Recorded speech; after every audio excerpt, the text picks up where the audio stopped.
Welcome, everyone. I'm Karen McGlathery. I'm Director of UVA's Environmental Resilience Institute and Professor of Environmental Sciences. Our panel today is part of a 2-week Climate Ambition Summit that is hosted by the Environmental Resilience Institute in partnership with Lifetime Learning and the Office of Engagement. This summit is bringing together the UVA community, global leaders, and the public to address climate change. We are now in a moment of both real urgency and opportunity to find solutions that will both mitigate climate change and also its impacts. Over the 2 weeks of the summit, we're hearing from many perspectives from experts in business and economics, public policy, climate justice, and also environment and technology. So our panel today will be discussing climate risk and opportunities for private sector mitigation and adaptation. And before I introduce our panelists, I'd just like to note that while you're listening to the webinar, if you have questions, please feel free to put them in the Q&A box, and we will monitor them during the webinar and answer as many as we can. So I'd like to first introduce Alice Hill. Alice is the David M. Rubenstein Senior Fellow for Energy and the Environment at the Council on Foreign Relations. Her work there focuses on the risks, consequences, and responses associated with climate change. She previously served as Special Assistant to President Barack Obama and Senior Director for Resilience Policy on the National Security Council staff. There, she led the development of national policy to build resilience to catastrophic risks, including climate change and biological threats. Alice's co-authored book entitled Building a Resilient Tomorrow was published in 2019. And in 2020, Yale University awarded her the Public Voices Fellowship on the Climate Crisis. So Alice holds a BA from Stanford and a JD from the University of Virginia School of Law. Also joining us is Matt Coleman. Matt is Director of Strategic Partnerships at Nephila Climate. Nephila is the oldest and currently largest investment manager globally that specializes in selling protection against weather and climate risk. Matt develops and manages partnerships that help Nephila to identify institutions that need financial protection against weather and to better quantify risks. Previously, Matt was a weather risk analyst and investment manager at Citadel, where he supported investments in energy and reinsurance. Matt is a double who. He holds BS degrees in both environmental sciences and chemistry from UVA and an MBA in finance from the Darden School of Business. Matt got a master's degree in meteorology from Penn State. And Mike Lenox is joining us. He will also be our moderator. Mike is the Halo Murphy Professor of Business Administration and Senior Associate Dean and Chief Strategy Officer at UVA's Darden School of Business. For 8 years, he also served as Associate Dean of Innovation Programs and Academic Director of Darden's Business Institute for Entrepreneurship and Innovation. Mike also helped found and served as the inaugural president of the Multi-University Alliance for Research on Corporate Sustainability.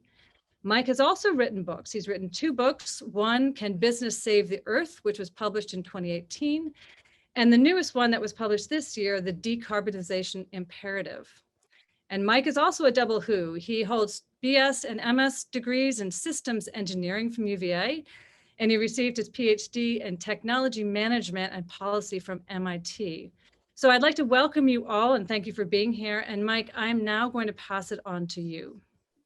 Well, thank you, Karen, and thank you, Matt and Alice, for joining us today. I can think of no timely topic than thinking about climate risk, and especially what's happening now within the investment community and the business community writ large.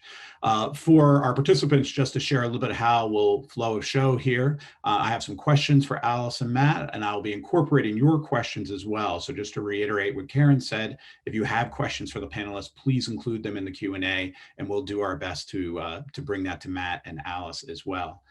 In addition to that, we're going to run a quick little poll here to start with, just to see some of your impressions of climate change and climate change risk as it relates to investment. So we encourage you, as you're listening over the next few minutes, to please respond to that poll. But to begin with, let me turn to Matt and Alice and just simply tell us a little bit more about your current roles and the work that you're doing. And Alice, why don't we start with you? Well, thank you. What an honor to be able to join you here today. It's really wonderful to see the focus on this essential issue that will challenge the United States and frankly the globe going forward. My work on the council focuses on catastrophic risk. I also have another book coming out that will compare and take lessons learned from COVID-19. The Fight for Climate Change After COVID-19 is the title. And I really look across the board at these two unfamiliar risks for many people and what lessons can we take from our own experience with the pandemic sweeping across the planet. I also follow closely anything with regard to how do we better prepare in the United States for climate change adaptation. Mitigation is essential, but it's not enough. We will continue to warm even if we get our emissions to zero. So we need to focus on the impact side: sea level rise, greater heat, drought, extreme weather, hurricanes, cyclones, you name it. They will all impact the United States as well as all countries in the globe. Great. Thank you so much for that, Alice. And I think your points about mitigation versus adaptation are going to be ones we want to take a deeper dive. But before we do that, let's bring in Matt. And Matt, we'd love to hear a little bit more about, your current work that you're doing. Absolutely. Thanks so much for having me. My personal passion is putting a dollar number on weather and climate risk. And so for the past 15 years, 10 of which I've been at Nephila, and 5 years before that doing research and working at another investment manager. During that time, I've been thinking a lot about gathering data on different types of weather events, gathering financial and business information of corporates and governments, and aligning those data and understanding the relationships and linkages between weather and how it moves day to day. Is it hot or cold or wet or dry relative to expectation, and understanding what the impact can be on income statements, balance sheets, and budgets of corporations, governments, and even individuals. My company, Nephila, our key focus as an investment manager is to sell financial protection against unfavorable weather. And so we do a lot of work in the renewable energy space, protecting renewable energy projects, in the agricultural space, protecting crop insurers and farmers. And our overarching goal is to deliver market rate returns to our investors and also deliver positive impact on the environment and society. So I'm happy to be here and to talk a bit more about how we think about these types of risks, understanding them, pricing them, and how that falls into the broader sustainability picture. Matt, I'm going to start with you on this next question, and just kind of curious, what are you observing in terms of how well people are assessing the risk of climate change? Do you find that they're sophisticated, or are they maybe perhaps a little behind in terms of how they think about this? Yeah, so it kind of depends on where in the world you're looking. I would say globally, investment managers, thinking about the different institutions that are providing capital, allowing capital to flow to all different asset classes, they're generally at the starting line. And so, I think there's an increasing amount of writing on the wall from regulators, from investors that are demanding more disclosure, more information around weather and climate exposures that different institutions hold. And so, one of the places or, initial steps that institutions are taking is first just looking through their value chain, looking through who they do business with. Is there some way, kind of a green light, red light, a way to flag maybe more questionable business practices or investment decisions that might have links to weather and climate change and the impacts of those risks? And so a screening process, that's where a lot of institutions begin, gathering information and data, wrapping our heads around what can we measure and manage, and then start moving into making decisions. And so what's interesting about where we sit at Nephila is we've been doing this for over 20 years. of not just screening and thinking about these risks, but actually putting the dollar number on them so that we can then sell protection against them and ultimately understand the risk that we are taking and the dollar amount of it in our portfolios. Let me ask the same question there to Alice. And I'm curious, Alice, not only from the investor community side that you see, but also I'd be curious from the political side, how well aware are politicians and others and policymakers about these risks and the importance of them being valued? I would say generally, and speaking primarily about the United States, that we are behind in understanding the nature of this threat and how massive it is. Seems to be better understanding about the transition risk, that is the risk to historic fossil fuel companies, for example, if we transition to a clean economy. Far less understanding of the actual impacts and the permanency of the changes that will cut across virtually all sectors of society. And one of the major issues for us is that every decision humans have made about where to live, how to live, businesses, has rested on the stability of our climate, that when we've enjoyed a relatively stable climate for the last 6,000 years. We are rapidly changing now, and that's why we're seeing all these new extremes. But what we forget is the last extreme we just saw is now not a good guidepost. We're going to see even worse extremes in the future. And it's very difficult to get the modeling and the capability to make that analysis to understand what threats are posed to various businesses. I would just make one other point. And most of the people in charge are boomers or just a little younger than boomers. And boomers didn't have any education in climate change in college. When I went through college, it was maybe in an environmental program, but it wasn't widely offered across the university to understand what climate change could mean, because it was thought something really far off in the distant future. We didn't have to worry about it, probably not even in our lifetimes. Of course, the science has improved and our understanding has improved and our emissions have increased, so there's greater heating. But in the meantime, we haven't had an education program for our leaders. And that's across the board. So anyone, a corporate leader, a political leader, most of them have had to be self-taught on the issue of climate change. And that poses a great risk for all of us because it depends on what media you consume. And this is really stark if you just look at a survey that NYU Stern Business School did on corporate directors in 2019. It looked at 1,188 corporate directors in our Fortune 100 companies, and it surveyed their online available resumes or their statement of their qualifications. Only 5, a total of 5, listed any environmental background. That's not 5%, 5 people. But imagine how many decisions are impacted by wildfires, burning 1 million acres at once now, 30 named storms in the Atlantic, new extremes as we saw in Death Valley this year, 130 degrees Fahrenheit, the highest temperature probably ever recorded on the earth. How that will impact businesses is not widely understood, and they don't have the leadership in place who have the background, at least as you can tell from that survey, to guide that decision-making going forward. And in my opinion, that has resulted in a massive discounting of what's at stake. Thank you for that. Ashley, why don't we share our survey results and see how our panel, or excuse me, our participants had here.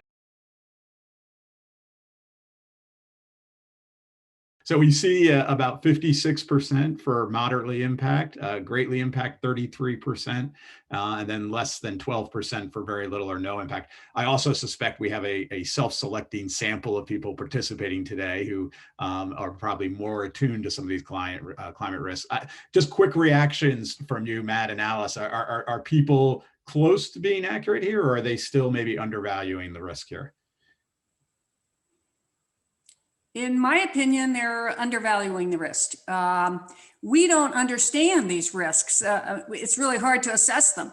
To truly trace through these risks in our portfolios, we'd have to do scenario analysis, and that's based on Hollywood movies where you set up a certain projected set of facts, and then you compare how you do against that set of facts. Turns out it's really expensive and complex to do scenario analysis as it relates to climate impacts.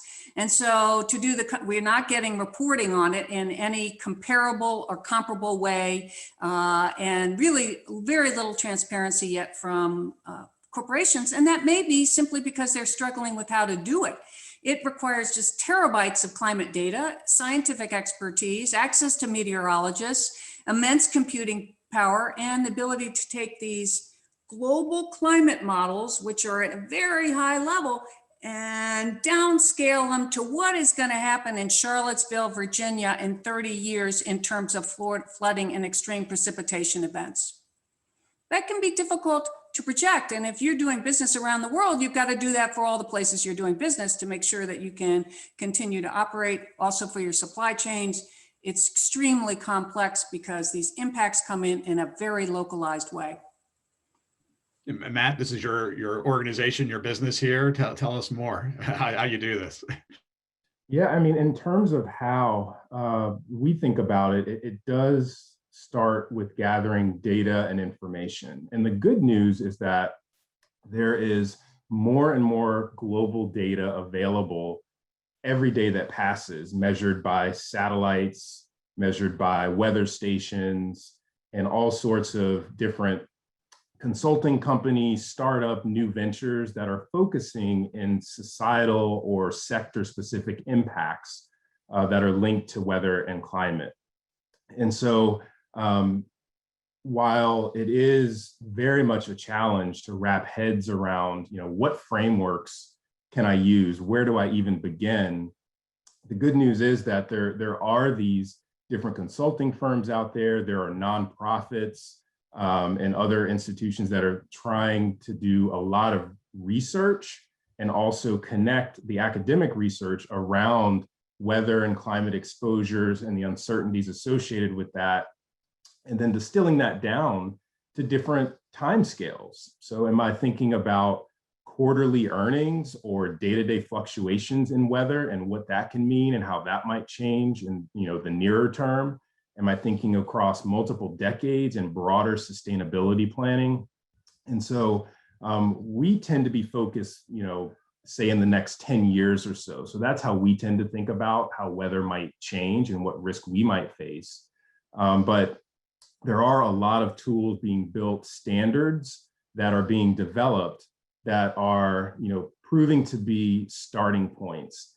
And I know it'd be nice to have a single standard that says, follow these steps. And although you can find different frameworks depending on the source you look at, the nice thing is that there is enough breadth to give risk holders flexibility in customizing these frameworks for their specific needs.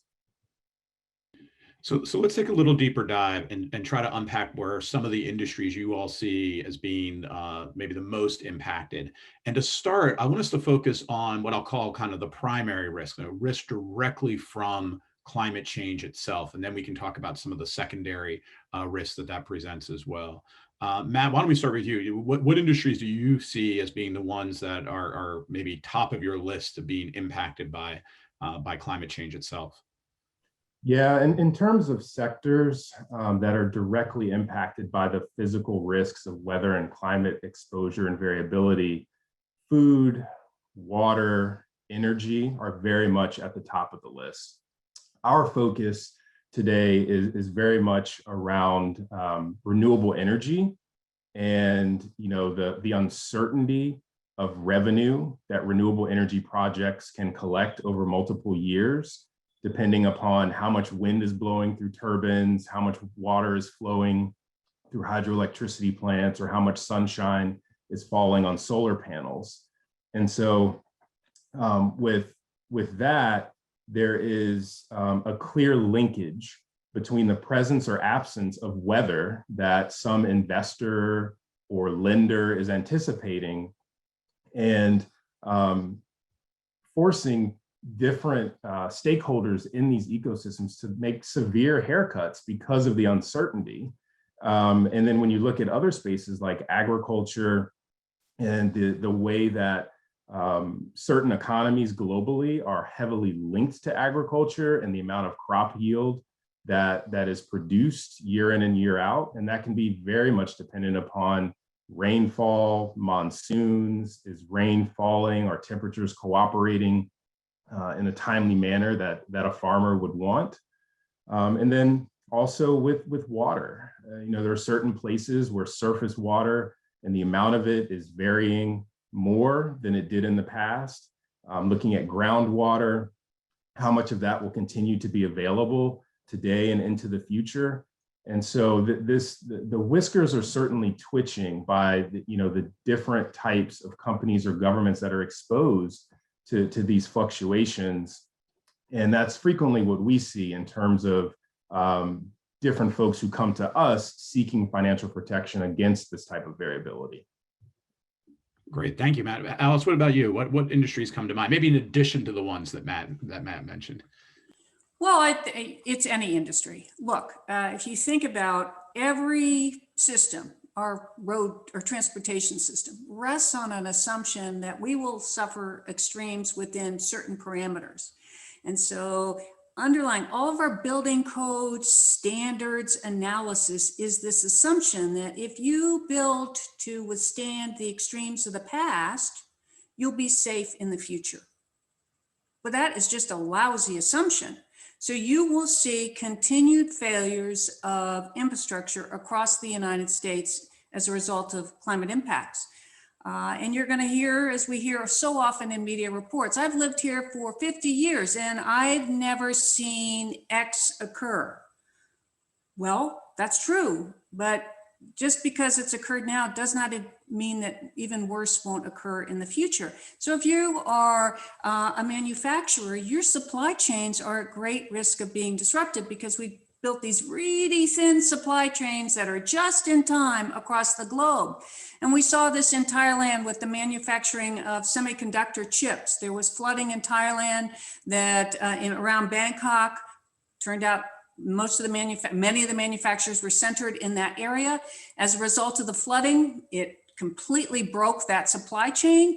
And we saw automobile manufacturers, both in the United States and across the globe, take a bottom line hit because they couldn't get the necessary parts. It's just like what we've seen in the pandemic. And so that means every business will be affected. But I think energy is probably the one that is most serious for us. And we have really prime examples already of our failure to understand what's at stake. And when Sandy came in, Hurricane Sandy to Manhattan had prepared, it put sandbags around, but it had only prepared for a 12-foot sea level rise, 12-foot storm surge, that wall of water that comes over in front of a storm. The storm surge came in at close to 14 feet. Manhattan planners had neglected to consider that Manhattan had already suffered almost a foot of sea level rise. So their planning was completely out of whack. It blew out a substation and 8 million people plunged into darkness. The city that never sleeps went dark. Look at Texas. Those extremes could be climate influence, but even if you put that aside, they simply failed to invest in the preparations for that kind of extreme weather. California, we have to preemptively shut down the power system in the world's 6th largest economy because we're afraid power transmission will generate wildfires that can burn 1 million acres at a time. We aren't prepared. So as you look through and see and there aren't many electric companies that are prepared in the United States. Most of these utilities are privately owned. You look at those failures, that's very expensive and highly disruptive to businesses. In particular comes to mind, for example, the insurance industry and how they can assess risk in these kind of brave new times that we live in. Real estate, of course, being greatly impacted in any number of different ways. How can we get our hands around the assessment of risk in these events that, like you said, Alice, aren't historically available to us because these are forecasts for the future here. How do we begin to provide insurance and provide a financial structure to support industries that are going through these, if I will say, newer risks that they maybe have not historically experienced. And in particular, I'm thinking as well of things like stranded assets for real estate, that we might have cities that we ultimately may even abandon, given sea level rise and the like. Again, how do we start to value that and price that into models? So insurance is often raised as something that's going to really help us solve this problem, but I'm not so sure. We have the reinsurers, who are the insurance companies for the primary insurers. So if you get your insurance from State Farm, that's a primary insurer, and then they've probably gone out and got insurance from a reinsurer to make sure that they're covering the really big events that might put them in bankruptcy because they just don't have enough assets to cover that. But those insurance companies, the primary insurance companies, write their policies on an annual basis. So you renew every year. In California, we're already seeing a crisis in the wildfire insurance market. I chair a working group for the California Department of Insurance looking at climate change impacts. Because of the wildfires, we've seen primary insurers say, this risk is getting too big for us. We want out. The commissioner has said, no, I'm not letting you out. You have to renew on homes that you're already offering insurance on. He did that for 1 year and he just did it for another year. But that's not a long-lasting solution. And we've seen, for example, in Florida, after Hurricane Andrew in the 90s, just flattened parts of the state that insurance companies went bankrupt. And again, they said, we don't want to do business. And then they got into a process of having forward-looking models that allowed them to account for greater risks. In California, they still can't. California Insurance Commission says you can't use forward-facing models. You need to price your risk on historic risk. So we're seeing the market constrict. But even beyond that, some of these risks may prove really too large, except for highly sophisticated companies who have really access to property by property analysis of risk. And then with wildfire, that's pretty hard to do because the way wildfire just sweeps across things, it just burns. It's a community risk as much as a house-to-house risk. In flood, in the 60s, insurance companies said, we don't want to do flood. It's too risky. It's too expensive. So the federal flood insurance program was created. That program is widely recognized as bankrupt. It is trying to put into place new insurance rates that will accurately reflect the risks to each of the properties. But really on a bipartisan basis, you've seen opposition to increasing any of those rates, which are subsidized by federal taxpayers from across the United States who don't own coastal property or riverine property, but they're subsidizing those properties that are at high risk.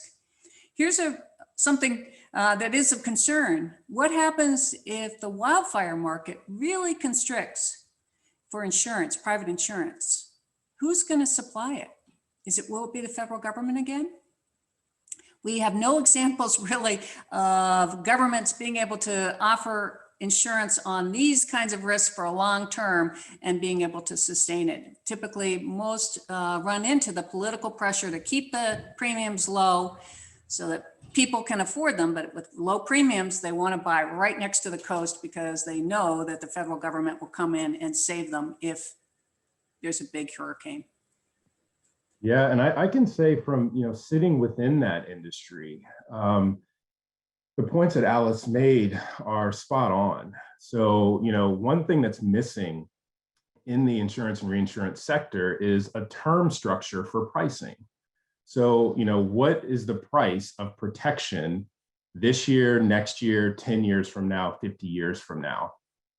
Again, it's good that there are models available for some of these different exposures, not all of them. Some models are, there's more research and some exposures are better understood than others. And so there's more trust in those models. But your model's only as good as the inputs that go into it and what you do with the information that comes out. And so there are more companies popping up that are specializing in understanding exposures, at specific points, so you can drill down and understand what your risk might be to these different types of physical events. So that's a positive. And then, layering that with, some forward-looking view of the risk, how it will evolve, and how the price of protection or insurance would evolve is really where the industry should hopefully be going. While we're on this topic, I'd be curious your thoughts on kind of the debt markets and the rating systems that are emerging for things like climate bonds and climate risk. I mean, is this an area where we're seeing some maturation? Are these rating systems reliable and the like? It's interesting, when thinking about how different risk transfer markets have developed historically, it's often been because someone is mandated by law or by their mortgage lender to buy insurance. And so you have a reinsurance market that emerges and, a whole ecosystem of risk transfer around that.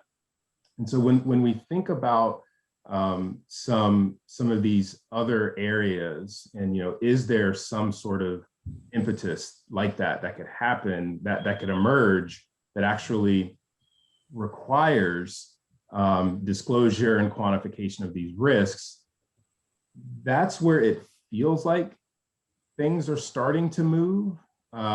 It feels like, there's a bit more of a tailwind that's emerging. And so, the hope is, with the additional data that continues to come, that will continue moving in that direction.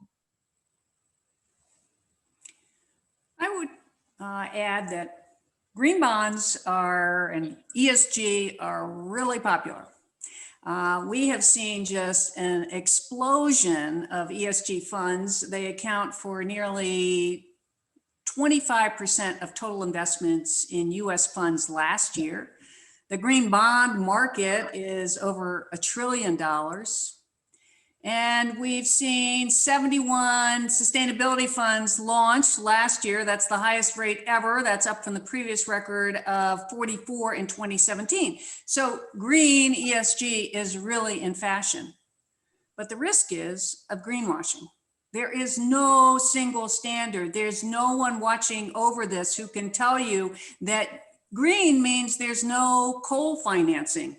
Probably considered one of the dirtiest things that could be in your portfolio.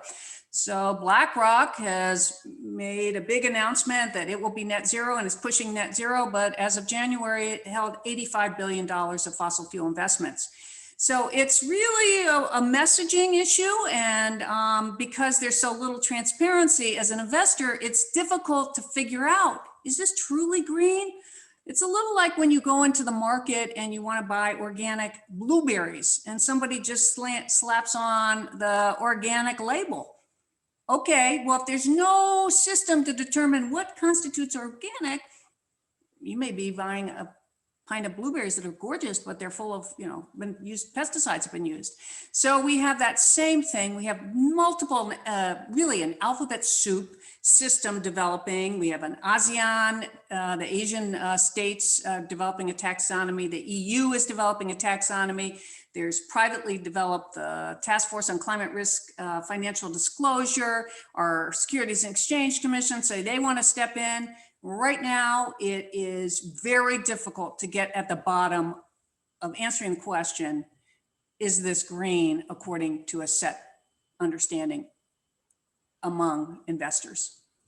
And I have to editorialize by just saying this is an area that I've been involved with for 30 years, and it seems like Groundhog Day. We seem to come back, we have a new label every few years. So it's ESG now. It was CSR a few years before, corporate sustainability. But the fundamental issue remains, it is really hard to measure these risks and assess them in a standardized fashion, as you said there, Alice. I want to pivot for a second. We've been focusing on these primary risks, as I've called them, from climate change. I want to talk a little bit about some of the secondary risks, and two come to mind.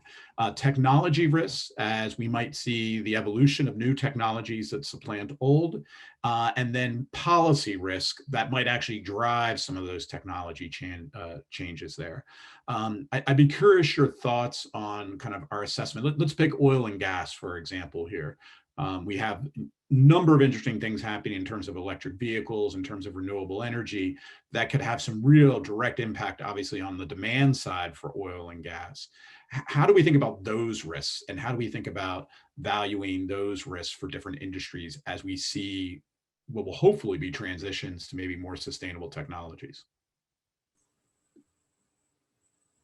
Yeah, it's interesting.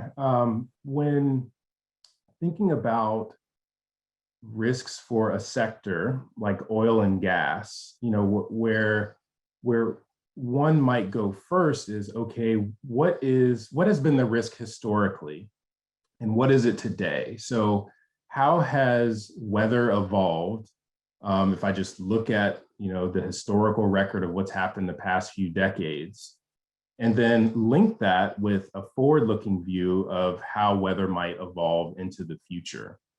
And so I think where a lot of understanding is missing is just, what risk am I sitting on today?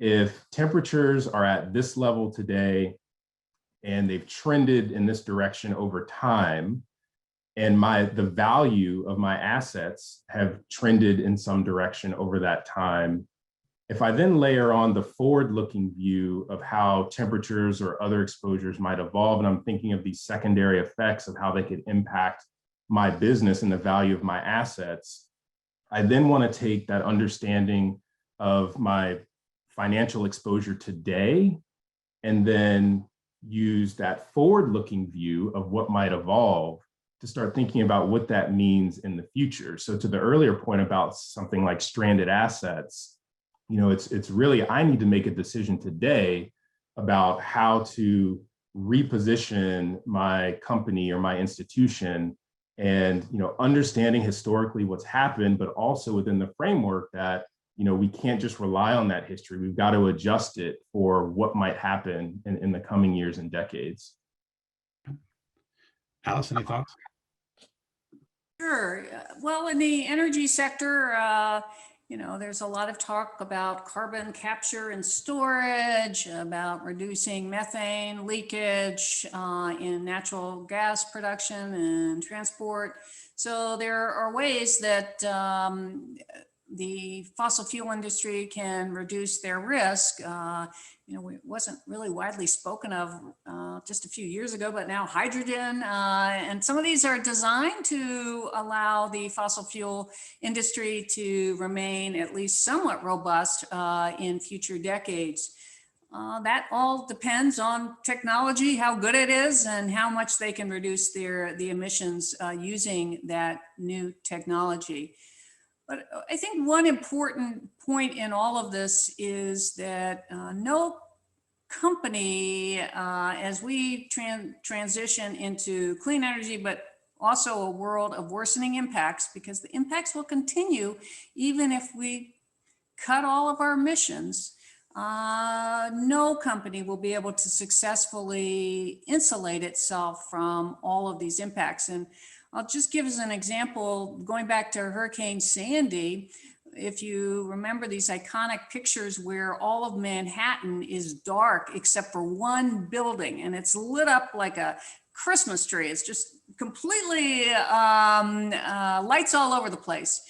Turns out that was the Goldman Sachs' headquarters, and Goldman Sachs had invested deeply in flood protection and other resilience measures after 9/11. But Gary Cohn, eventually became Trump's economic advisor, it was interviewed right after the storm and said, and he's looking at the building, our building did really well. But then you see there's a car floating in front of the building. And he said, but the problem is none of our employees can get here. And that is the challenge going forward for everyone. How do we think through what does this mean for just basic function in the future? And we don't have enough understanding. And the risk is that all this modeling and other tools, there's an arms race, as Matt has said, on for providing these tools in the private sector. But if they're not available to communities and the public sector, we have a real risk that we'll have a disconnect with a very ill-prepared community sector and then just islands of preparation within the private sector.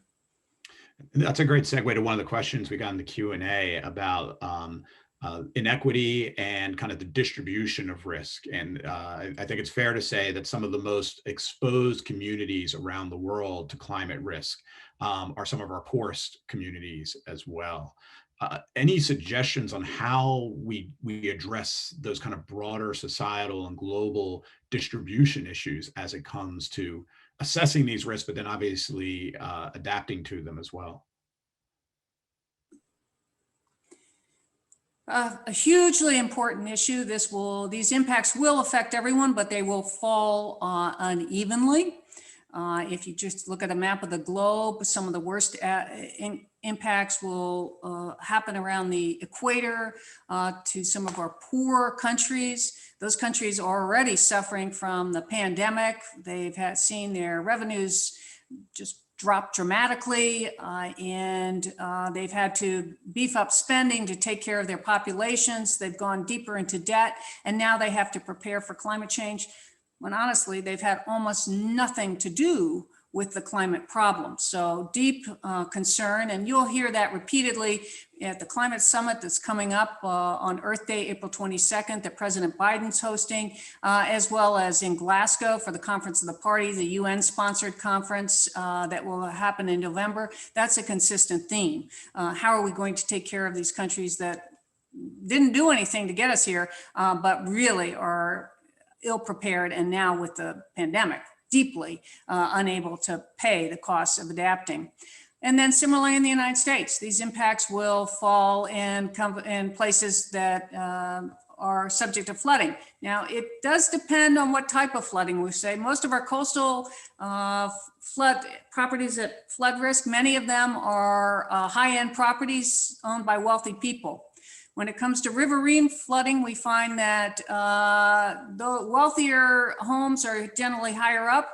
It's historically disadvantaged communities that have built in the floodplain, that remain in the floodplain, sometimes due to redlining by banks in the 1930s. And those communities are at deep risk.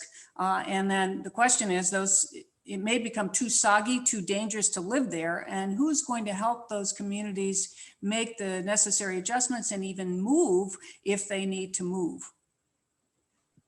One area of the world where we've seen some action taken has been in India. And we do a lot of work there from the perspective of selling crop yield protection in the reinsurance market. And about 5-6 years ago, the government decided that because such a large percentage of their economy is dependent, and livelihoods of its citizens are dependent upon crop yield output, that the government wanted to establish an insurance program for those farmers, individuals who want protection, want to have some sort of certainty around, the fluctuations in their individual income that they could see. This required the government to step in and subsidize a good amount of the premium that's paid so that the risk could be sufficiently priced, and private markets can then come in and sit on top of that. So there are these different elements that have to come together. Generally, it probably depends on who you ask within India, from the farmers on up through the government or the insurers. But it seems that that program has expanded significantly over that time period, and there's now much more protection available in this transitioning population region.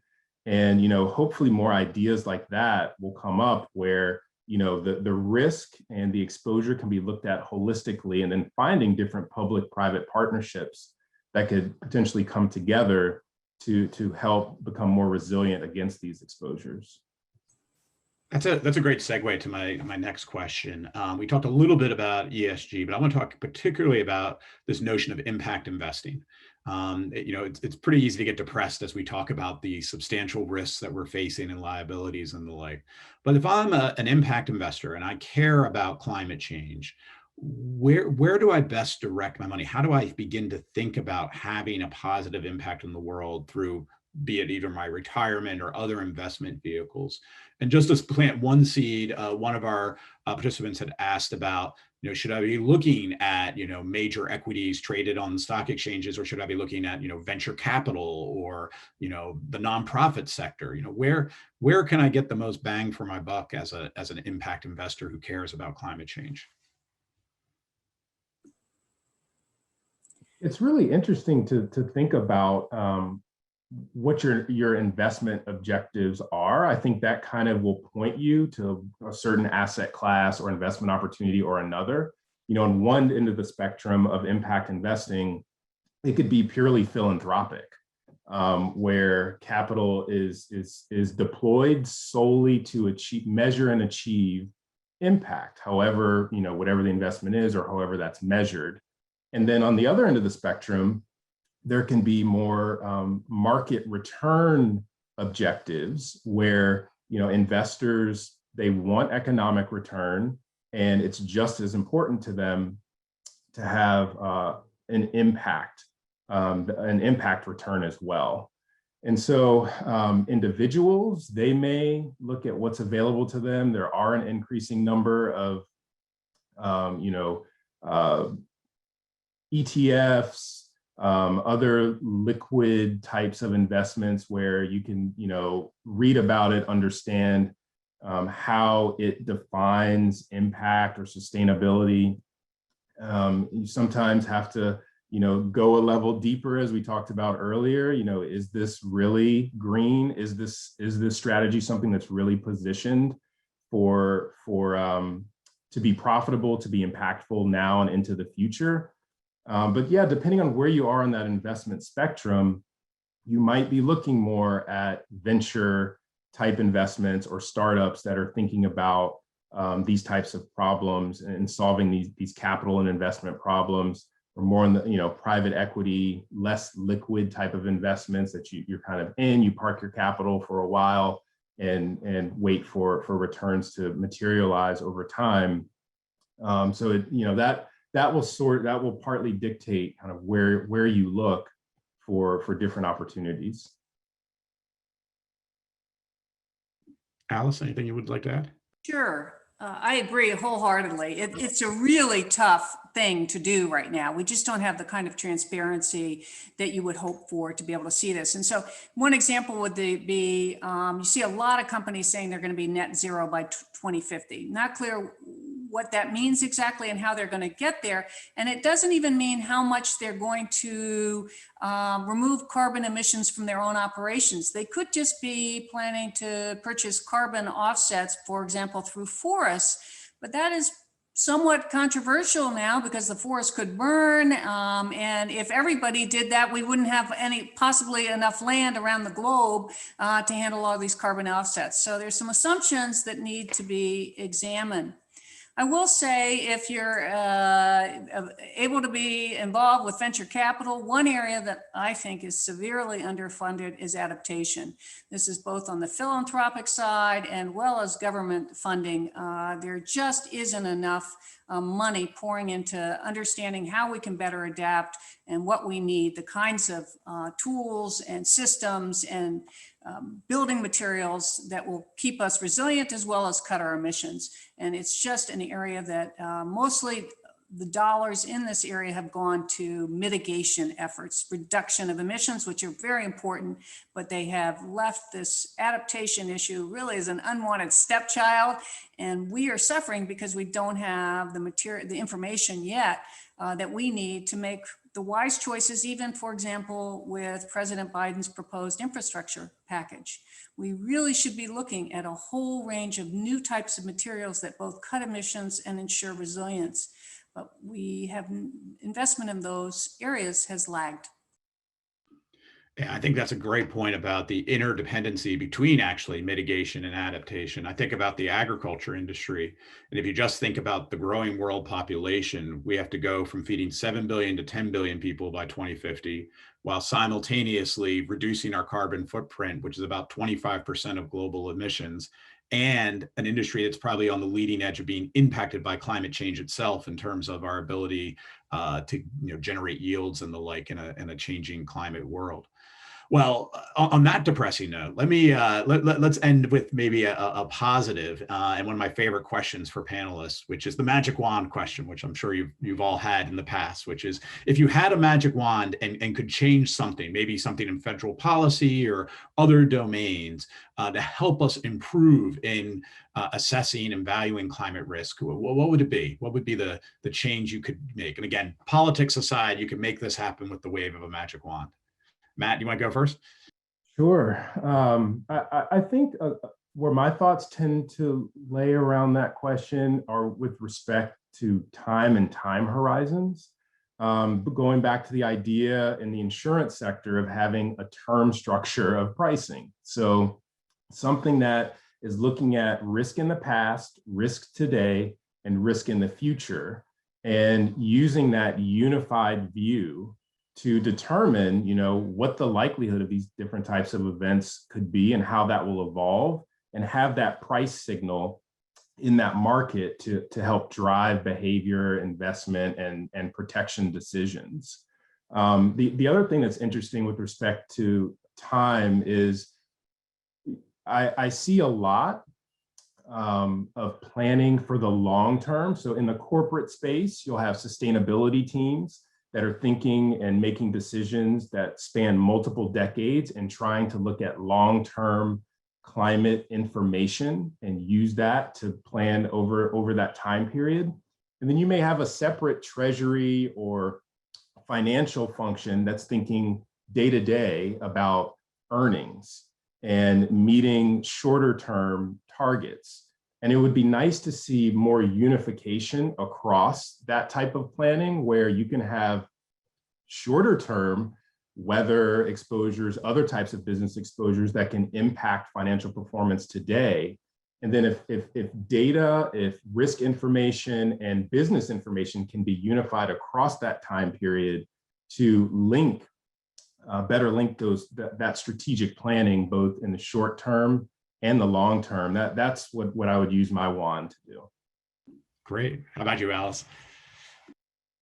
I would use my wand to make sure that everyone, but most particularly decision makers in the corporate world and political sphere, have an understanding that climate change is happening. It's not a question of whether you believe in the science, you accept the science, and that would allow us to have an opportunity to discuss what should we do about it, rather than arguing whether it's happening when there's a consensus. 97% of climate scientists state, no question, that we are already heating up as a result of human activity, and that the heating we've experienced in recent years and are projected to experience are human caused. So we need to move off of that debate and get to the essence of what are we going to do about it, so we can develop policies not only at the federal government level internationally, but also at the state, local, and the household level about how to be better prepared and how to cut our emissions. But right now we're mired in this debate over the science as to whether it's happening, and we are just losing time rapidly by focusing on an issue which is not an issue. And I'll just put a postscript on this. UVA educated me in the law school. I did become a judge. I was a judge on the Los Angeles Superior Court for 13 years. And during that, my job during that time was to make decisions based on evidence. I'm not a science, but it's also often based on scientific evidence. You can go into a courtroom right there in Charlottesville, and you can see jurors, often who don't have any science background, may not even have a high school education, deciding questions that are fundamental, whether someone will be incarcerated for the rest of their life, on scientific evidence.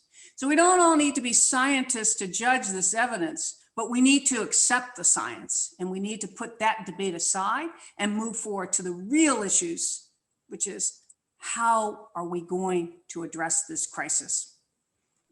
Thank you for that. I think that's an excellent point. I have debates with a friend of mine about the climate risk question. And the point I always make is this is fundamental to business. You always have uncertainty and you're assessing risk. And for someone to look at the scientific evidence and then assume that it is systematically overvaluing the risk just seems naive. There could be a chance, probably a good one, that we might undervalue the risk right now. And that's, again, the nature of uncertainty and risk. And why wouldn't you want to kind of systematically value that in all of your endeavors? Well, let me end by just saying thank you so much to Matt and Alice for joining us here. This is such an important topic, a fascinating conversation. I suspect one that we could go on for another couple hours here. So I apologize for all the questions that came in that we didn't get to. But I think we got a great sense of just some of the complexity we're dealing with in this risk assessment world. And it's exciting to see people like you, Matt and Alice, taking a lead and helping advance us in doing so. So thank you so much. Thank you to the Environmental Resilience Institute for hosting this and for sponsoring this series. I think this is, obviously one of the most important questions that we are dealing with as a society and in a world. And I'm glad that UVA is taking a leadership role in trying to advance the conversation. So with that, let me turn it back to Karen for some closing words.